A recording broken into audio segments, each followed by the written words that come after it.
السلام علیکم ورحمۃ اللہ وبرکاتہ۔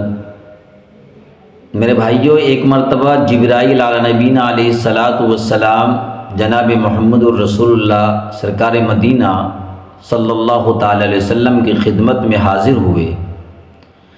آپ نے فرمایا، اللہ کے محبوب صلی اللہ تعالی علیہ وسلم، میں آپ کی امت کے کچھ لوگوں پر بد دعا کروں گا۔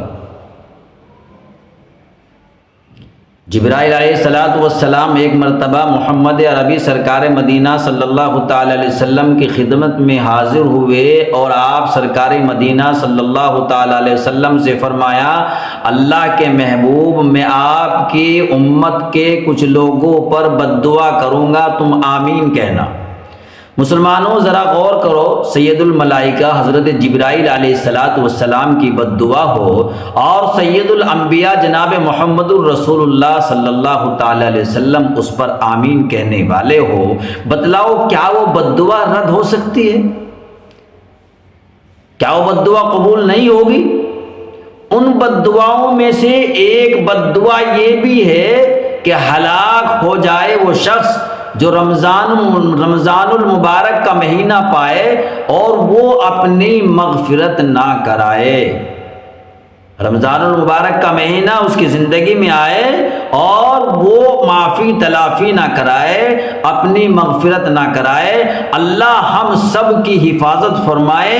روزی کی برکت اتنی وسیع ہے کہ اس کی برکت سے منہ کی بو بھی اللہ نے مشک اور عنبر سے زیادہ پسندیدہ فرمایا ہے۔ سرکار مدینہ صلی اللہ تعالی علیہ وسلم نے قسم کھا کر فرمایا، اللہ کے رسول صلی اللہ تعالی علیہ وسلم نے قسم کھا کر فرمایا کہ روزے دار کی منہ کی بو، منہ کی بدبو اللہ کے نزدیک مشک سے بھی زیادہ پسندیدہ ہے۔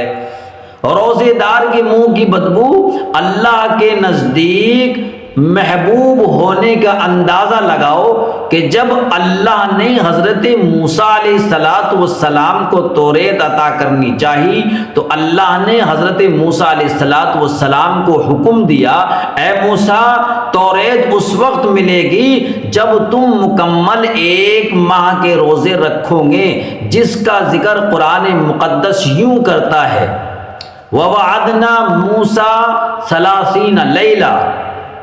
جس وقت حضرت موسیٰ علیہ السلام ایک مکمل ماہ کے روزے رکھ چکے تو حضرت موسیٰ علیہ السلام کے دل میں یہ بات گزری کہ آج رب العالمین سے ہم کلام ہونا ہے، اس لیے بہتر ہوگا کہ میں اپنے منہ کی بدبو کو صاف کر لوں۔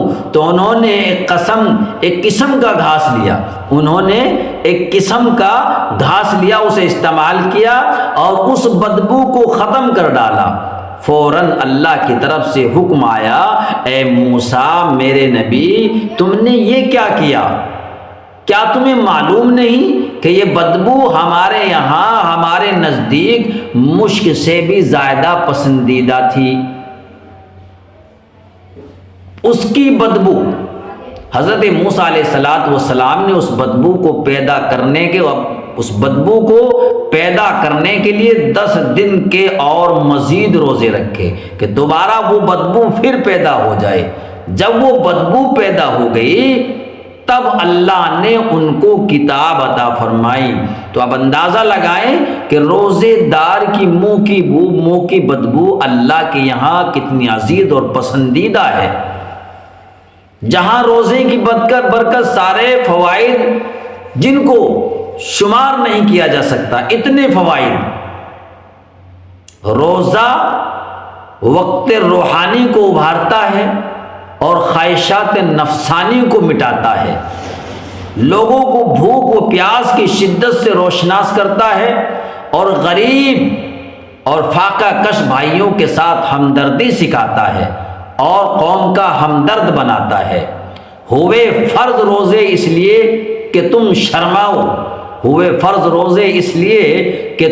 شرماؤ، کھلاؤ بھائیوں کو اپنے، خود فاقوں کا غم کھاؤ، کھلاؤ بھائیوں کو اپنے، خود فاقوں کا غم کھاؤ، ادائے صوم ہی سے قوم کے ہمدرد بن جاؤ، ریاضت کا لگاؤ باغ تو جنت کے پھل کھاؤ۔